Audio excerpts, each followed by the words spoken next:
Greetings, fellow humans. I'm MartianBuu. Today, I'm going to talk about the reverts that they're doing for cards that are rotating or have rotated in the past to wild. A lot of them are really cool, and they revealed the last of them today. So I'm just going to go over my thoughts on each of those cards. Before I begin, huge shout out to iMech on Twitter. The images that I used to cover the cards were all done by them, and they all look really good, and they're really digestible. So if you want to follow them on Twitter, there you have it. Starting off for Druid, we have Ancient of Lore. This was 7 mana 5/5, draw a card, or restore 5 health before, and it is getting changed to choose 1, draw 2, or heal for 5. This is a nerf I feel like they could have undone even like 2 years ago. I don't think this would have seen any more play than it has in the past couple of years than it does right now, even in its original state with the draw 2 cards. The exception to that is maybe with the Saviors of Oldham Druid quest, where you would get to heal 5 and draw 2. Even then, this is really slow. So, like, if you compare this to, like, Big Old Whelp or something, where for 2 less mana you only draw 1 card, but you have the same body, it's like, it's not that exciting. 7 mana is a lot to invest in for a body that just kind of draws you 2 cards. This will probably see 0 play in Wild, but it's cool that they're unnerfing a card that does not need to be nerfed. Next, we have Keeper of the Grove. Is currently 4 mana 2/2, deal 2 damage or silence a minion, and it will become a 4 mana 2/4, deal 2 damage or silence a minion. This card was really solid back in the day. I just don't know where I'd put this in Wild, to be honest. Like, this is a good card. Like, I could see, like, if Paladin had access to this, for example, I could see Paladin running something like this. But this is 1 mana too slow, probably, or 2 mana too slow, even for aggro Druid. And it is 1 mana too little for most control Druid lists because they want to run Oaken summons. Maybe some kind of Highlander Druid will exist in Wild at some point, and this could be a part of that. But I just don't know where I'd put it. It's still a good card, 4 mana 2/4, for the option to either deal 2 damage to something or silence it is a good deal. It's just what deck wants it. First up for Hunter, we have Dinotamer Bran. This was nerfed a couple months ago in anticipation of Highlander Hunter becoming super broken in Standard. So originally it was 7 mana, and then it was moved to 8, and now it's going back to 7 mana. What was cute about this nerf is it made all of the Hunter Highlander support in Wild even. So we had even Highlander Hunter for a minute there. That is more cute than anything else. There's no strength to that archetype. It's just kind of like, if you want to run even Highlander Hunter for the memes, you could. That's gone. But at 7 mana, you can do Bran, like League of Explorers Bran, into Dinotamer Bran again for 16 damage. Reno Hunter needs more than this to be good, but this will certainly help. Flare for Hunter is getting unnerfed back to its original state. This is currently 2 mana for all minions lose stealth, destroy all enemy secrets, draw a card. It used to be 1 mana, and now it's going back to 1 mana for the same effect. The thing about 1 mana draw a card is a lot of decks would run that. Just with that text alone, the fact that it destroys enemy secrets, all enemy minions lose stealth, is just kind of upside. So it used to be you could just slot this right into your deck just because 1 mana draw a card was good. And then if your opponent had secrets, great. This certainly makes it more playable in Hunter, but really what this is a buff to Zephyrus. Zephyrus is this much better than he used to be. For those of you who are wondering how Zephyrus works, he's using the card pool that he currently has, but as those cards are adjusted, he will be adjusted too. He's still going to offer Flare because he used to offer Flare, but he is going to produce the current version of the card. You can now destroy Secret Mage's secrets on 3 and just way easier. In general, I don't need Zephyrus to be better, but I do like the idea of Secret Mage being worse, so bittersweet in that regard. Next up, we have Hunter's Mark. Initially a 0 mana card, was then nerfed to 1 and later nerfed to 2 because of Candle Shot. Candle Shot is the 1 mana 1/3 weapon where you're immune while attacking. it was just really easy to remove big stuff with the combination of those two cards. At 2 mana, this is just a strictly worse Subdue. So it's nice to see it come back a little bit. I think that this could have cost 0. And Hunter's in a spot in Wild right now where it needs all the help it can get. So 0 mana Hunter's Mark would have been really nice. But I'll take it. I'll take 1 mana Hunter's Mark over gross 2 mana Hunter's Mark that isn't even worth existing. Solid. I'm happy about it. Something important to note about the fact that this costs 1 and not 0 is that Odd Hunter could run this in Candleshot. I don't know that it would. That seems a little not what Odd Hunter is trying to do, but it is something you could do. This is a big one. So Starving Buzzard in its current state is 5 mana, 3/2. Already terrible. And then whenever you summon a beast, you draw a card. Super forgettable, absolutely unplayable. The only card that I think has been nerfed harder than this one is like Warsong Commander. This is going back to its absurd mode, which is a 2 mana 2/1. What we used to do back in my day is we would play Starving Buzzard and Unleash the Hounds on 5 to draw an insane amount of cards and then trade with the board. A 5 mana play like that, when you think about like Dark Glare and stuff, doesn't seem that exciting, but it is still solid. There are a lot of things that did not exist when this card was in this form that exist today, such as Spring Paw and Alley Cat and Wappletinger. And those have just been kind of like solid 1-drops, but now you have a huge incentive to run them apart from just jamming them out on 1. It'll be interesting to see an Unleash the Hounds, Starving Buzzard, Alley Cat, Wappletinger, Crackling Razormaw style of aggro hunter. Even then, I don't know that this is quite enough to put Hunter on the map, but like if it isn't, I don't know what is. This is really powerful. So I'm super looking forward to playing with this card, and I'm super excited to see something that was nerfed into absolute oblivion come back as a playable card. First up for Mage, we have Conjurer's Calling. Was originally a 3 mana twin spell, destroy a minion, summon 2 minions of the same cost to replace it.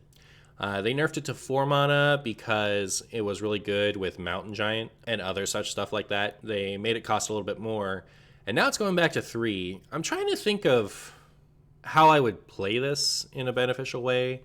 Like, Mana Giant is really cheap to get now, so you could do something like where you run the side quest that play elementals over a couple turns, and then you draw 3 spells from your deck. You run that with the new Candy Elemental and Firefly and stuff like that to make your Mana Giant cheaper and also draw this card. At 3 mana, is it good enough for a strategy like that? And then you could run like Mountain Giant and Book of Specters and just keep your spells as small as possible so that your Book of Specters usually draws minions and your side quest usually finds you this card, and then you could cheat out early giants. This is going to be less consistent and less powerful than Dark Glare, but it might be something. That's the easiest way I could see to use this. It is possible that at 3 mana, this card makes the cut in LPG. Luna's Pocket Galaxy, Reno Mage does not usually like to run spells, but if a spell is good enough, it will include it anyway. And once your high-cost minions cost 1 to play, this card gets a lot better, like playing Kaligos for 1 mana, and then Conjurer's Calling your Kaligos for 3, or 0 if you haven't played another spell yet, and then doing it again for 3 is big tempo. So I know I could see it just slotting into Luna's Pocket Galaxy, or maybe making some kind of get out early Mana Giants to duplicate type of deck. Then we have Dragoncaster. So if I was to pick exactly 1 card to unnerf, like if they said, Martian, you can pick 1 card and we will unnerf that one, this is the one I would have chosen. So previously 6 mana 4/4, if you're holding a dragon, your next spell this turn costs 0. They nerfed it to 7 because people were playing Puzzle Box of Yogg-Saron on 6 with this, and Puzzle Box of Yogg-Saron is not fun to lose to. This made that card playable, and so they nerfed the fun card for the sake of the not fun card. But it's going back to 6 mana now. When this got nerfed initially, people were telling me, won't we just run Inkmaster Solia instead? A 6 mana Dragoncaster does something a 7 mana Dragoncaster or a 7 mana Inkmaster Solia does not do, which is make Luna's Pocket Galaxy happen a turn sooner. It's not about doing more with your turn, it's about accelerating the game plan of LPG. Not only does this accelerate LPG's game plan, but it also incentivizes you to have a bunch of dragons. And there are a lot of really fun dragons. There's Dragon Queen Alexstrasza and the Malagos that discovers a Malagos basic spell. This card's incredibly cool. I was really sad to lose it, and I'm super stoked to get it back. This will be the first deck that I play once they revert stuff. I'm really stoked. Next up, we have Monoworm's Partial Revert. So, Monoworm initially was a 1 mana 1/3. Whenever you cast a spell, gain +1 attack. Then they decided to move it to 2 mana, probably future-proofing. It wasn't getting played in anything at the time.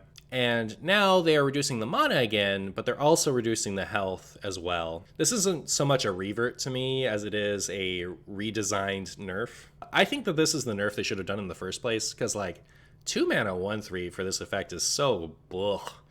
And if you compare it to Mana Addict, which is a neutral card of the same set, like, do we really ever run a 2 mana 1/3 Monoworm? So I'm not excited about this, just because I think the card is still bad. I'm having vibes like I had with the newest era that's bringing back all the Dream cards. I was stoked to get to play with Dream cards again, and then I found out that they're nerfing half of them. So we're not really playing with the same cards that I'm used to. We're playing with new similar cards. That's kind of how I feel about this. I feel like either bring it back or don't. I don't really care about a 1 mana 1/2 mana worm. Maybe it sees some play. Secret Mage is desperate for 1-drops, but most of Secret Mage's spells are secrets, and Secret Keeper has these same stats, but also gains a health whenever you play a secret. So I feel like a 1 mana 1/2 Secret Keeper is still better than this, and that doesn't make the cut in Secret Mage. I've heard people talking about maybe running this in Quest Mage as like an alternate win con, because they do play a lot of spells. And so like if you're doing Reno Quest Mage, for example, you have something to play on 1, and they only get to run half of the giants, so this gives you an additional big thing you could play the turn that you play Time Warp. I don't know about any of that. I don't know where you would put this thing. I am, however, pretty excited about Wormweaver to accommodate the fact that Wormweaver is getting a nerf when Monoworm gets nerfed because it summons Monoworms. They are reducing the cost and the health of Monoworm. And a 4 mana 3/5 Wormweaver that summons Monoworms is much better than a 5 mana 3/6 that summons Monoworms, even if the Monoworms themselves have 1 less health. Is this good enough to see play in Wild? Probably not. Again, I don't know where I'd put it, but I could see playing this in Standard at 4 mana now. Even then, bad cards getting buffed, even if it doesn't buff them into playability, is pretty cool. So, excited about this change for the most part. Next up, we have Call to Arms. So, initially was 4 mana for recruit 3 minions that cost 2 or less. They changed it to 5 because that was busted in Even Paladin. And now it's going back to 4, which is huge for people who like Even Paladin. And just people who like Call to Arms in general. Like, Call to Arms was really fun. I think a lot of people are afraid of this card, but think about what Wild is capable of today. 4 mana, get 2 mini-bots and a Knife Juggler. Isn't that crazy? You know, we're summoning like 5 giants on turn 3, so over-exaggeration. But Call to Arms gives validity to Even Paladin again. Pure Paladin, Pure Secret Paladin, and just Secret Paladin play this card. Those archetypes become stronger. You can run double mini-bot, double shot-bot, murder, and a couple Righteous Protectors, and your Call to Arms is already solid. So you run that in Pure Paladin. That slots right into the strategy of Secret Paladin anyway. The whole strength of Secret Paladin is Mysterious Challenger on 6. You suck a bunch of bad cards out of your deck, and your Divine Favor draws you bombs from then on. Call to Arms works exactly the same way. You have your tiny minions early, and then once you get to the mid game, when your tiny minions aren't as impactful, you use Call to Arms to make them impactful by summoning them all together, and also get them out of your deck so you're only drawing gas from then on. This is going to be really fun. I'm super excited to explore new Paladin archetypes and play Even Paladin. This is awesome. For Priest, we have Power Word Shield. Initially, this was 1 mana, give a minion +2 health and draw a card, and then it became 0 mana, give a minion +2 health, period. 0 mana is a lot less than 1, but a card replacing itself is very important. So the fact that this drew a card was much more impactful than the fact that you could play it for free now, as evidenced by the fact that Northshire Cleric, Wild Pyromancer, Acolyte of Pain, Power Word Shield, shenanigans all disappeared completely. Does that bring that little package back together? I'm not sure, actually. The competition in Raza Priest lists is pretty tight right now. I don't know that Wild Pyromancer makes the cut anymore. The rest of that frequently does already. I do think that 1 mana, draw a card, give a minion +2 health, even just 1 mana, draw a card, does make the cut in Raza Priest. So I think we'll see this take the spot of Insight, because Insight is kind of a sketch card in that deck anyway, but it does make it back into the Raza Priest list. Combo Priest is happy to have this back. I think Combo Priest obviously will run Wild Pyromancer, Acolyte of Pain, Northshire Cleric, Circle of Healing with this card. But I don't know that this is enough to make Combo Priest a thing again. We'll just have to see. First for Rogue, we have Blade Flurry, which used to be 2 mana, destroy your weapon, and deal its damage to all enemies. So it would nuke your opponent's board and hit them in the face for whatever damage your weapon was. That got nerfed so that they could print things like Kingsbane. For those of you who were around in the Tinker Sharpsword Tempo Rogue meta, even hitting with a 4 damage weapon was ridiculous with this card. Kingsbane these days pretty easily gets to like upwards of 8 attack. You can imagine how devastating this would be at 2 mana if it went face. When they nerfed it, they doubled the mana cost and removed the ability to go face with it, which I think was easily too much. But they're unnerfing it to 2 mana and not letting it go face, which I think is the nerf that they should have made initially. Does this go into Kingsbane Rogue now? Kingsbane Rogue does have a problem with wide boards, so this would help in that regard. People have compared this to Sap, like if Sap is good enough, why isn't Blade Flurry? But I think you have to actually compare this to Doomerang. Doomerang is really good because if your Kingsbane weapon has a really high attack, you can remove a minion, and then you get the Kingsbane back. So if you attack down to 1 charge, you throw your Kingsbane at a minion and get it back to your hand without having to go find it. The problem with Doomerang is that if your Kingsbane has 1 attack, your Doomerang is trash. In the same way with Blade Flurry, if you have not found any attack buffs for your Kingsbane yet, you're not actually accomplishing what you want to with Blade Flurry. If you look at Sap, it always works. So as soon as you have 2 mana, you put something back in your hand. I could see this being a one of in Kingsbane sometimes. So it has to be a meta where you're frequently encountering opponents that have a wide enough board that you'd want to use this. Because if it's in a control meta, this is going to be a dead card a lot of the time. The fact that it gets rid of your Kingsbane, I don't think is going to matter too much. There's so much tutoring in the deck, and people cut a Shiny Finder a lot of the time anyway. If this card is good enough, they could just throw the second Shiny Finder back in and refind it more often. If I was a betting man, I'd say this sees no play anymore. If I was a betting man, I'd say this doesn't see play even at half the mana in any rogue deck, but I will say there is some possibility that Kingsbane techs in a single copy sometimes. Edwin Van Cleef is coming back to 3 mana. This is really cool. Right before they nerfed this, Corbett had this Miracle Rogue thing where he used Biteweed alongside this and was able to make big Edwins and big Biteweeds and stuff, and then they nerfed this a week later. I don't know how strong that deck was, but it was strong enough to play, and it was a fun new concept for Wild. So it was a bit of a shame to see this card get nuked right after Corbett had breathed a little bit of life into a stagnant Wild meta. That's the only deck I could see Edwin getting played in. It'll just be Miracle Rogue, pretty much as you see it in Standard, with the addition of better Edwin, 2 mana, slightly worse Edwin, and all that type of stuff. But that's really cool. Biteweed Rogue is cool. I'm excited to play it with original Edwin. Next up, we have Galakrond. So originally this was 7 mana for Battlecry, draw a card. It costs 0, and then it upgrades depending on how much you invoke to 2 cards or 4 cards that all cost 0. And it was nerfed to draw a card, it costs 1, 2 cards cost 1, 4 cards cost 1. I actually like this change for Galakrond when they nerfed it originally.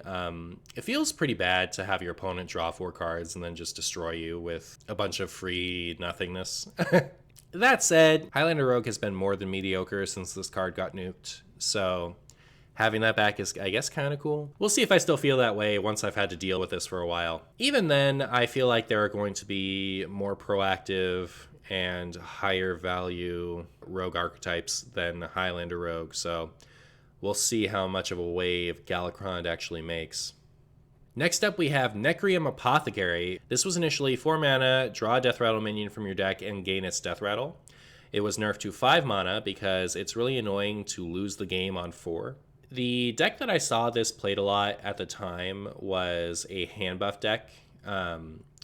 There's a 9 mana card whose Death Rattle is give your whole hand +3/+3. So they would use that in combination with Necrium Apothecary and buff their hand a whole bunch really early on and then do nuts stuff. In Wild, what we do is we play this with Deathwing Dragonlord and a bunch of dragons. Dragonlord summons all dragons from your hand on a Death Rattle. This will go tutor that, and it will summon all the dragons in your hand, including the Dragonlord. So you run Necrium Blade, play it on 3, attack with it. Next turn, you do like Backstab, Necrium Apothecary, trade the weapon off, get your Dragonlord out of your hand, and then you can get like Ysera, Nozdormu, Draconid, Taunt, can't be targeted guy, whatever dragons you want to cheat out with this. Other things you can do with this, in Rogue, there's a 7 mana, 7/5 stealth that Death Rattle summon a 7/5 stealth. Do just those things and play it in something else. You could also do Scrapyard Colossus. So like 4 mana for a 2/5 and a 7/7 taunt is pretty good. And as long as you're only running that Death Rattle, you can plug that package in anything. The other thing is Foxy Fraud Shadow Step exists now, so this might not even be something that happens on 4. This could be something that happens on 2 or even 1 if you get lucky enough. This is an extremely sketchy decision once I've had time to think about it. I wasn't actively playing Hearthstone in the way that I'm invested in Hearthstone today at the time when this was 4 mana in Standard. So while I did encounter this deck with my 20-ish games a week, I wasn't invested enough in the game at the time to have an opinion on how oppressive I think this card is. So we'll have to see how frustrating it is. I imagine it will be very much so. With a lot of these cards, I feel like in general, my philosophy for these Nerf reverts is pull the trigger, try it, let's see it. And then if it's oppressively disgusting, put it back in the box. So if they're willing to re-nerf this, if it's too frustrating to lose to this on turn 1 or 2 with Foxy, Shadow Step, high rolls, I think it's really cool that they brought this back. If they're just going to let it sit around forever, then I'm a little scared, but probably be fine. Speaking of things that will probably be fine, here we have the Caverns Below. Initially, in its unnerf state, it was play 4 minions with the same name, and then you get the Crystal Core. The Crystal Core makes, for the rest of the game, your minions are 5/5s. This was obnoxious, to say the least. The problem with this was never how powerful the deck was. It was what it does to the meta itself. Once your 5/5s are online, every single minion in your deck, no matter how small it is, becomes a threat that must be removed for the rest of the game. There is no getting through the waves. There is no nothing. Cut off one head, 2 more take its place. This deck is inevitable and unrelenting. So the way you interact with it is to make your deck as aggressive as possible and destroy them before they ever get a chance to play the quest out. This leads to an aggro or quest rogue meta. Because if you are trying to not be aggro, you will automatically lose to the quest rogue, and there is nothing you can do to disrupt or interact with it whatsoever. Because of how bad that feels, if you didn't want to play aggro or quest rogue, they nerfed it to you need to play 5 of the same minion. After some time passed, it turns out that playing 5 of the same minion was doable, and the deck became what it was again. And so they nerfed them to 4/4s, and it didn't see any play after that at all. This deck is fun to pilot. I will say that. From that respect, I'm excited to play with this for a little. I will say Quest Rogue has never been a thing in Wild. It has never been a good thing in Wild. Even in its original state at the time, it just didn't happen fast enough. Wild is too fast for it. So that gives me some hope that this won't see any play, because it has to see none. If it sees any, it does what it does. It gives you that regular auto loss matchup. Not if you're running a specific slow deck. If you're running any slow deck, you will lose to this. Not you might, you will. There's no getting through it. You lose to this every time. However, it could be that this is still as slow as it ever has been. The problem being we have Flybooter now. This deck did not have Flybooter back in the day. Flybooter, bounce the Flybooter, gives you 4 of that Flybooter token. The deck is easier to complete than it has ever been, ever, by a mile. So while we don't have 3 mana prep, I think that this is just going to be much, much better than it has ever been before. What we were doing when we wanted to play Caverns Below just for the fun of playing Caverns Below is Captain's Parrot and Flybooter alone. So you don't run patches, you don't run deckhand, you just play Captain's Parrot to always find Flybooter. And that was pretty consistent. The problem is once your quest goes off, you don't do enough. Now, Stone Tusk Spore, which was your 1 mana charging minion, is getting changed into a 1 mana rushing minion.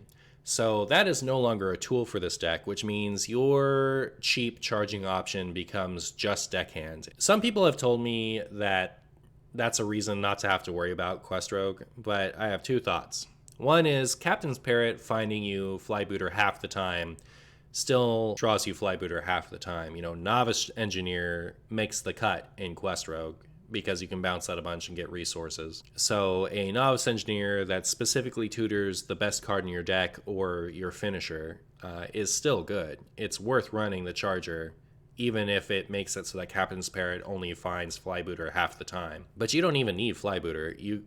You can complete this quest at 4 minions really easily, just between Shadow Step, Brewmaster, Ferryman, Tenwu, Daring Escape, Vanish.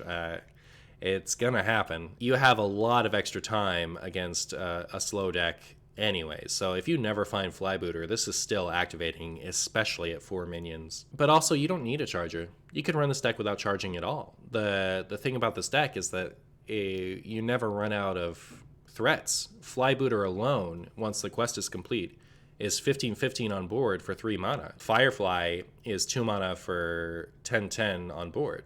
So like, you invest one thing that makes multiple bodies for cheap, and your opponent has to deal with it. You know, they have to spend a single expensive card to remove your board or they lose.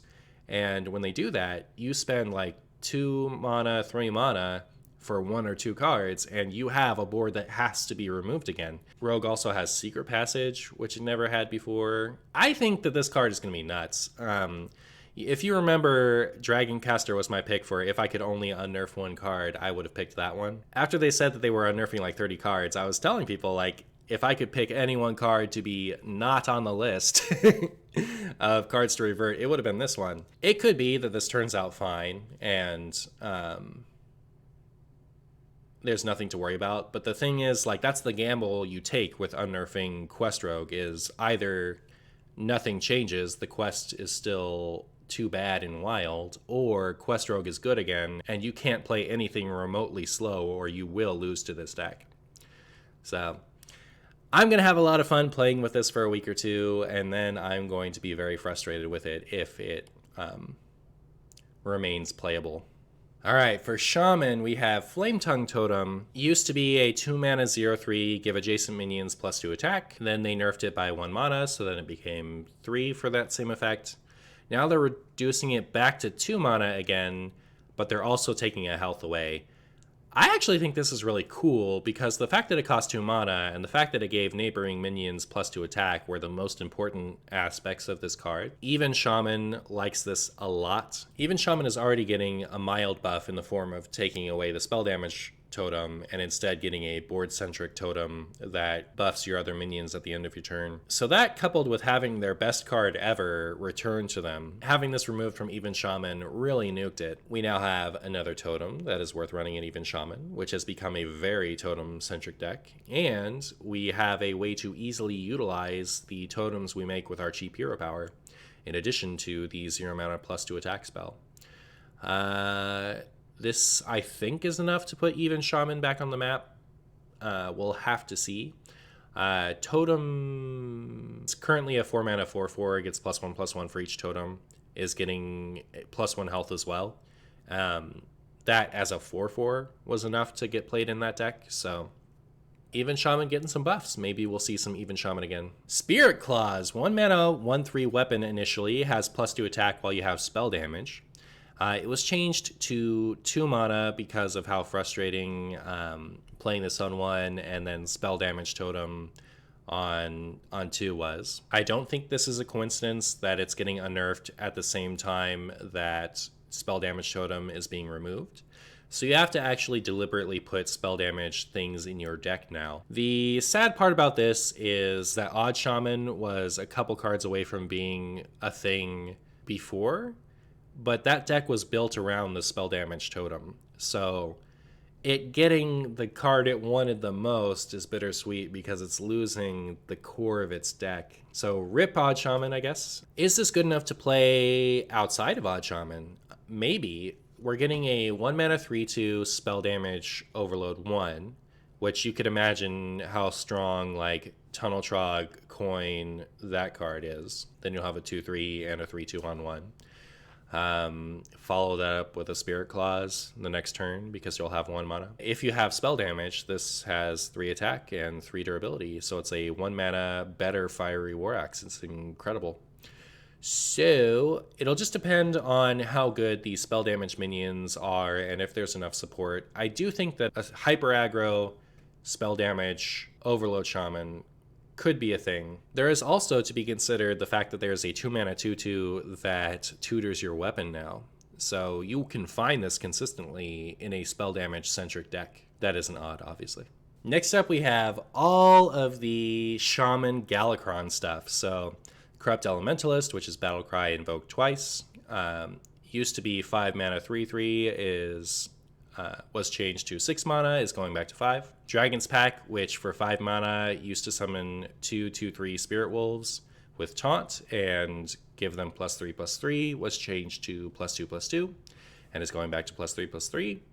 And Invocation of Frost, which was freeze an enemy, invoke Galakrons for 1, was changed to 2 and is now going back to 1. Galakron Shaman was really strong in the standard of its day. It was just a bunch of stuff that was overly statted for what it did. So a lot of its stuff got nerfed. Shaman has A, been kind of off the map for a while in Wild, and B, could really use a mid-rangey deck like this, you know. Having a deck that wants to play a bunch of Galakron stuff and then finishes with Shudderwock, summoning a couple of 8/8s on turn 9, is really cool. I would love to see this take off in Wild. I can't help but feel like it's a bit slow, but it would be really cool if it did work. Invocation of Frost is like a slightly better Glacial Shard because not only does it freeze an enemy, but it also has Rush on the body. Because invoking Galakron makes a 2/1 with Rush. I think it's totally fine that a class card is strictly better than a neutral card. I could also see Galakron Shaman running both of those things, especially if the finisher was Shudderwock, so you could play Shudderwock and freeze with the Glacial Shard trigger. I don't know. This deck's going to be really cool. I'm going to make some meme Marabi freeze Galakron decks and have a lot of fun with it. I do not see this becoming anywhere close to as oppressive in Wild as it was in the standard of its time. For Warlock, we have Fiendish Rites. Invoke Galakron to give your minions +1 attack Initially 3 mana, nerfed to 4, and now coming back to 3. I was actually a little surprised that this got nerfed in Standard to begin with. In Wild, I just don't see Galakrond Warlock being a thing. Even with 1 mana off this guy. It just seems slow. If all it took for Galakrond Warlock to be a thing in Wild was for Fiendish Rites to be 3 mana instead of 4, I feel like people were probably sleeping on Galakrond Warlock to begin with. I imagine this change does not alter the viability of that archetype whatsoever. First up for Warrior, we have Bloodsworn Mercenary, initially a 3 mana 3/3, choose a damaged friendly minion, summon a copy of it, was changed to a 3 mana 2/2 for the same effect. Decks with this in it were a bit strong. The decks that value this effect have not changed whether or not they use Bloodsworn Mercenary. The biggest thing about the stats on this card isn't when you play it when you want to play it, it's more when you're forced to play it for tempo. So like if you have nothing better in your hand to play on 3 and you feel like if you don't have tempo you're going to fall way too far behind and you have to just jam this, a 3 mana 3/3 is a lot better than a 3 mana 2/2. But usually when you want to copy something really big that's damaged, you care more about having a second of that thing. And that thing often has rush or it has charge, and it's for combo reasons a lot of the time. I'm actually curious why they unnerfed this at all, because I don't think that it changes your decision on whether or not to include this in a deck. I feel like they could have unnerfed other things that people were actually missing. This card saw play in everything that was worth playing it in, regardless of the stats on it. So I guess it's cool to have it back at a 3/3. Especially considering we have another combo enabler for decks like this. I was more surprised to see this change than anything else on the Nerf Revert list. A little while back, charge was changed to 1 mana, give a friendly minion charge, it can't attack heroes this turn, which is like strictly worse rush. Back when I played with this card, it was a 3 mana, give a friendly minion +2 attack in charge, and it could attack heroes right away. It is going back to that form. I did not think that they would ever do anything like this. The type of decks that this would enable were like, you would play the Worgen with Enrage, +1 attack and Wind Fury, give it charge, use Enrage on it a couple of times, use Rampage on it a couple of times, and then it would just charge into your opponent's face, doing Wind Fury damage right away.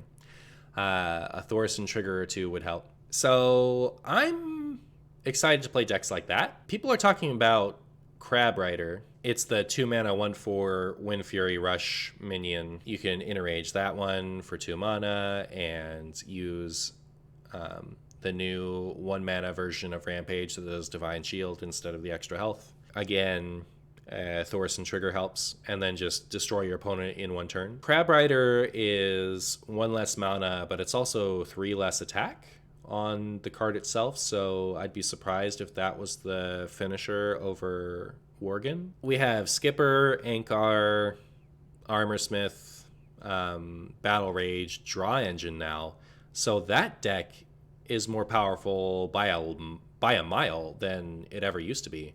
So you take the Deadman's Hand shell, take out the cards like Deadman's Hand, and instead run Charge, Worgen, and the attack buffs, and just destroy your opponent instead of making the game go infinite. The fact that Elucia exists depresses me a little bit about this. So you'll play your Thaurissan, and then you'll reduce the cost of all the cards in your hand by 1. Your opponent plays Elucia, and they combo you. What can you do about it? But apart from that, like, this is going to open up so many fun strategies. I almost feel like Molten Giant makes the cut in this deck too. Way back in the like beta days or whatever, Warsong Commander used to give charge to your minions, period. So you would play Molten Giant alongside Warsong Commander and Youthful Pandaren, get yourself down to 10, play Molten Giant for free, attack Faith, Pandaren it back to your hand, play it again, attack Face. I do wonder if you're running the deck this way, do you throw in a Molten Giant or 2 just to like smack Dark Lair once they've lowered their health enough and you want to just finish them off right quick on turn 3? I don't know. But this is really cool. It's going to get played in things, and yeah. I could see this being a little oppressive and uninteractive, especially considering how strong the Skipper core is, but Again, I'd much rather them take chances on these things and then nerf them again when they don't work out than be too afraid to make the game powerful and exciting. Next we have Scion of Ruin. Was initially 3 mana for Rush, Battlecry if you've invoked twice, summon 2 copies of this. Was changed to 4 mana because of how crazy Galakron Warrior was. Now it's going back to 3. The big benefit of a 3 mana Scion of Ruin is that on 10 you can play your Galakron and buff this thing by +4/+4 and summon 3 7/6 Scion of Ruins with Rush in the same turn. At 4 mana you can't do that. The change I would have actually liked to see is Devoted Maniac to 3 and leave this at 4, because I like curving out. So like you could go Weapon, Maniac on 3, then this on 4. And I feel like Maniac is the worst card in every Galakron deck, and it could stand to be slightly better. And then you could curve into Scion. But Galakron Warrior is mediocre and wild, and having it be a little bit better is good. I have my Golden Galakron ready to go, and I will play some of this once it is released. On to the neutrals. This one's interesting. So Arcane Golem, 3 mana 4/2, charge, Battlecry, give your opponent a mana crystal was the original form. This got played in anything that wanted to go face really fast.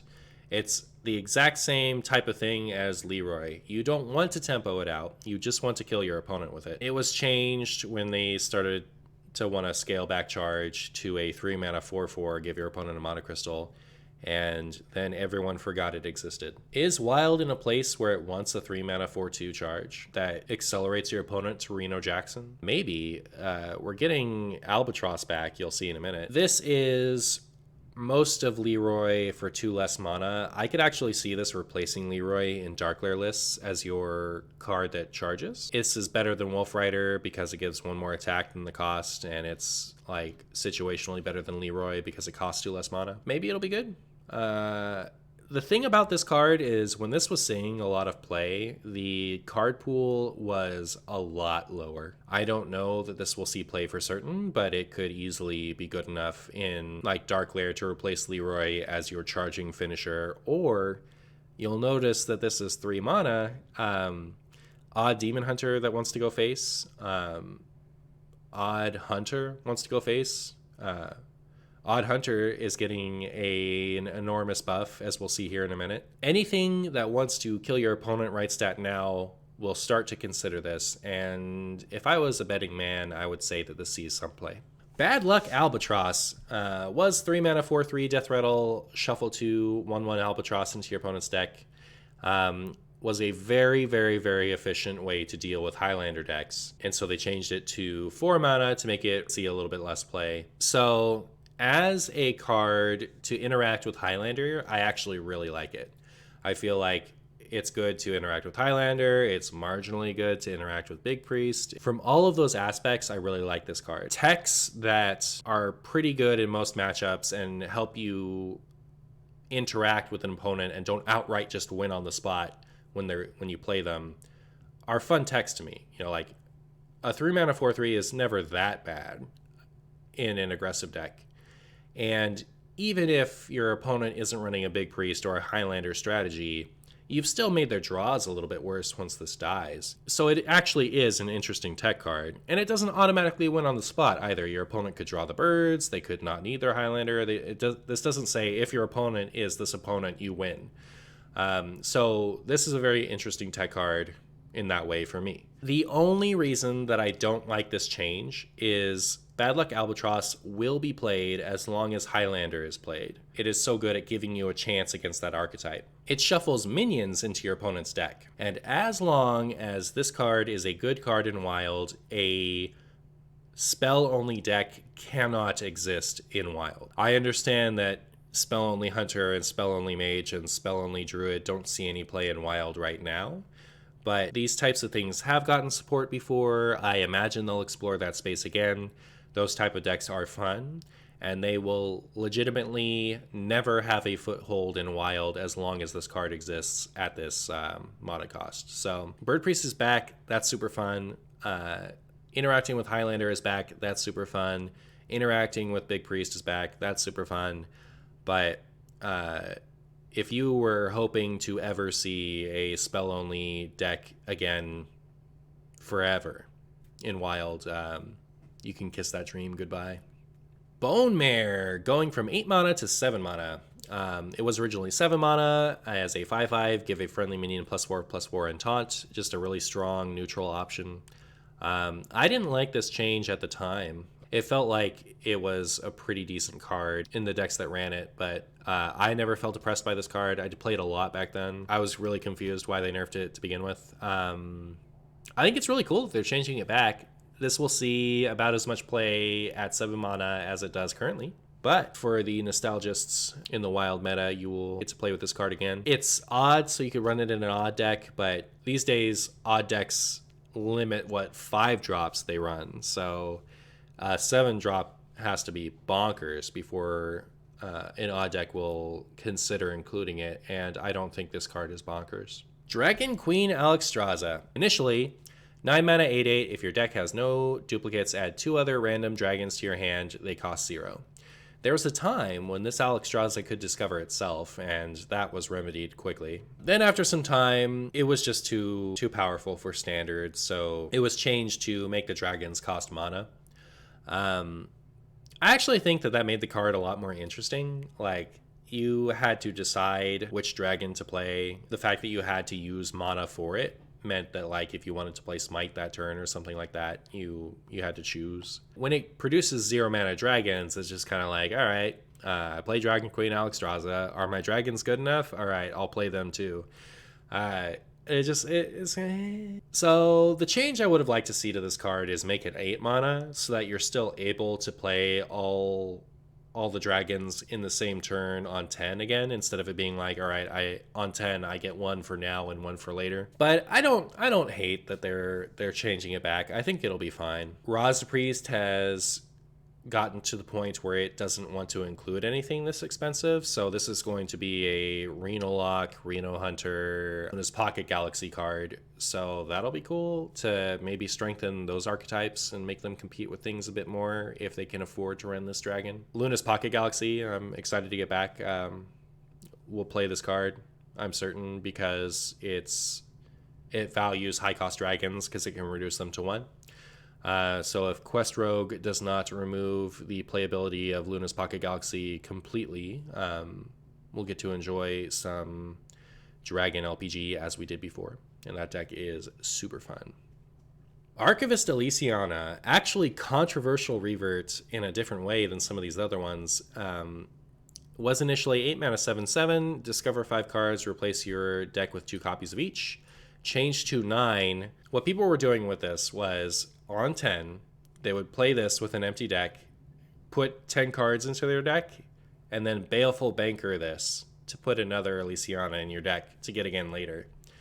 And it was changed to 9 mana to make the Banker combo not work anymore, so people weren't reaching the turn limit as often. Personally, I think that having that capability back is completely fine. That's like super mundane for things that Wild can do. You know, Wild has like a Druid deck that gains so much armor that you cannot mathematically beat them before the turn limit happens. So that's already whatever problem it is. Deadman's Hand Warrior can go infinite. What's crazy about this is the biggest impact that this is going to have is actually that Odd Warrior doesn't have this tool anymore. So this was more of a nerf to the card than anything else. Odd Warrior would run this as a tech for like the mirror or whatever if they felt like it. Run out of cards, play this, have 10 more. But now it can't.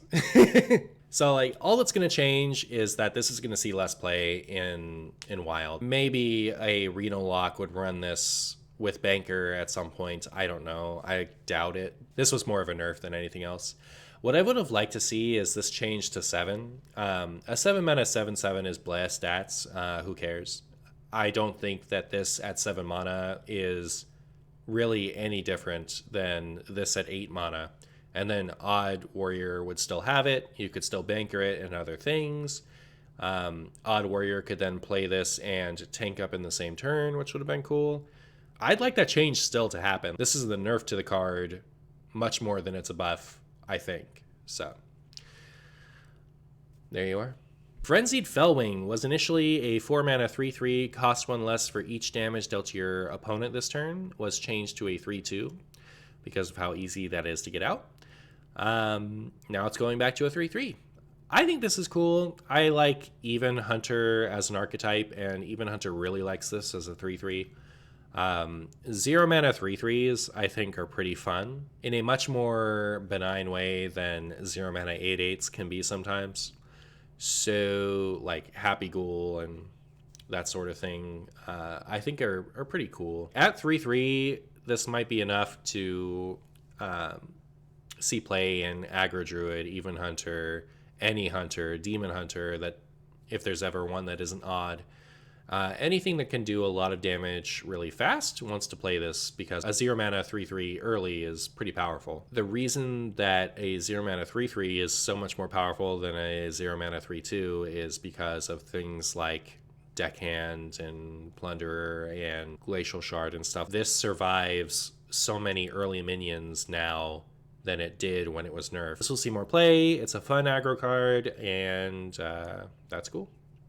Knife Juggler, going back to a 3/2, so 2-mana 3/2 initially. After you summon a minion, deal 1 damage to a random enemy minion. They changed it to a 2-attack minion. It saw a little bit less play, but I think for the most part, decks that would run this still ran it. I'm surprised that they made this change, not because I think that Knife Juggler is oppressive as a 3/2, but because they used Knife Juggler as an example for the difference between your classic collection and your wild collection. It's cool. Like, Knife Juggler as a 2-mana 3/2 is super fine by wild standards. We're getting Call to Arms back at 4 mana, which summoned 2/2 Knife Jugglers before, and now it's going to summon 3/2 Knife Jugglers. That's pretty cool. Overall, probably a fine nerf. I don't know. I think that Call to Arms is more of a buff to Knife Juggler than 3-attack is, but still cool. The other thing is Unleash the Hounds is probably going to get played in some Hunter deck because of Starving Buzzard, and Unleash the Hounds goes really well with Knife Juggler. Leper Gnome was a 1-mana 2/1, Death Rattle, deal 2 damage to the enemy hero, was changed to a 1/1. Now it is going back to a 2/1. Leper Gnome, when it was changed, was part of another card as well. Thermoplug summons a Leper Gnome whenever an enemy minion dies, and when this was changed, it also nerfed Thermoplug. So Thermoplug produced 1/1 Leper Gnomes instead of 2/1s, and everyone was like, why don't I get my dust back on Thermoplug? And I say, why didn't they get their dust back on Thermoplug? Like, first of all, they had to open Thermoplug in the first place instead of a good legendary, and then Thermoplug was nerfed on top of that because the minions it produces are worse, so why wouldn't you get dust back on Thermoplug? But nobody ever got dust back on Thermoplug. Why am I bringing that up now, in addition to commentary on the history of Leper Gnome nerfing? Because another card produces Leper Gnomes. Toxic Reinforcements, the side quest in Hunter, is confirmed to produce 2/1 Leper Gnomes after this change. Hunter needs so much help in Wild, and that might actually be enough. Like, 3 2/1 Leper Gnomes for 1 mana is so much better than 3 1/1 Leper Gnomes for 1 mana. Good time to be Hunter. There is another card that interacts with all these things that will probably make you include an actual Leper Gnome in your deck. We'll get to that in a minute. Leper Gnome, will it be good enough to see play outside of Hunter decks? Wherever Undertaker is good enough is mostly the answer. Serenite Chain Gang. This was, before they nerfed Dragoncaster, this was the card I wanted unnerfed the most. So 4-mana 2/3, initially summon a copy of this minion with taunt, was changed to summon another Serenite Chain Gang, because what you do with this card is play it early on, and then later in the game you play Shudderwalk, and Shudderwalk summons another copy of this minion, and then you have also played a Battlecry minion that returns something on the board to your hand, so you can infinitely play Shudderwalk over and over again. That's the type of combo deck that I really like. It doesn't have a one card that tutors your whole combo like Raza Priest has in Polkelt and Malygos Druid has in Psych Melon. You had to draw your whole deck and play a bunch of cards beforehand and then find your shutter after. You had to invest in your combo over the course of the game and then survive long enough to play it on 9, you know? That's the mark of a good combo deck, but not everyone feels that way. So people complained a lot about Shutterwalk, and they finally said, you know what, Serenite Chain Gang getting nerfed. But now it's going back to its initial state. Before it got nerfed, I was really enjoying Reno Shutterwalk Shaman, because in Wild you can play this and Doppelgangster, which still lets you have the consistency of running 2 copies like you could in a non-Reno deck with 2 copies of Serenite Chain Gang, because you got the pseudo second copy in the form of Doppelgangster while still running the Highlander cards. So I was pretty bummed out when this card got nerfed. Another thing to note is this, in its original form, is extremely good with hand buff strategies. So when it summons another Serenite Chain Gang, it just summons a 2/3. But when it summons a copy of itself, if you've given it +3/+3 in your hand, you're summoning 2 5/6s. Hand buff Paladin could run this. Warlock actually used to run Soul Infusion alongside this card, and the Imp that has a similar effect. And make big Serenite Chain Gangs that way. So anything that buffs the hand, will consider this card. Necrium Apothecary is coming back to Rogue, so if they want to run hand buff like they used to, they can run Serenite Chain Gang. Yeah, like this is a really exciting Unnerf, and as I'm talking about it, I'm wondering like if I'm more excited about this than I am about Dragoncaster. Unnerfs like these are really exciting, and I think are going to be well received by most everyone. Finally, both like that it's last on the list, but also I've been wanting this for years, all right? Undertaker was initially, whenever you summon a minion with Death Rattle, gain +1/+1. And it was changed to give +1 attack because Face Hunter and other such things were so strong. And this thing would just scale out of control way too fast, like they had the Leper Gnome and all that. It's going back to +1/+1. I think that's really cool because I think that like we are a couple years past the point where Undertaker is oppressively strong in Wild. There are so many more broken things you can do than just like play a 1-mana minion that scales to be like a 3/4 over the first turn or 2. Wild has accumulated so many super cheap removal cards by now that the chance of this sticking is actually pretty low. I think that it slots right into Hunter decks that are running Toxic Reinforcements. That'll be nuts. Anywhere you put this, you're also putting Leper Gnome, because you want to run cheap Death Rattles, cheap aggressive Death Rattles, because this is a cheap aggressive card. So Leper Gnome, I think, in its unnerfed state, is still going to be Undertaker's best friend. So you'll run it in Hunter with Toxic Reinforcements. You'll run it in Odd Demon Hunter with like Urzel Horror and Beaming Sidekick, and it'll just be even another early scaling 1-drop. You can run it in Warlock with the 1-mana 2/1 that gives your other guys its attack when it dies. There's a lot you could do with this. It's such an iconic, nostalgic card, and it is incredible to get it back. I'm just really excited to play with this card again. It's going to be super nostalgic. It's going to be super fun. And I don't think it'll be oppressively powerful, but remains to be seen. And that does it for all the card reviews. Let me know in the comments what you think about the cards that are getting reverted. Let me know which ones you're most excited about. Let me know which ones scare you. Tell me if there's one that you think should have been on this list for the reverts. But anyways, thanks for watching, and I'll see you all next time.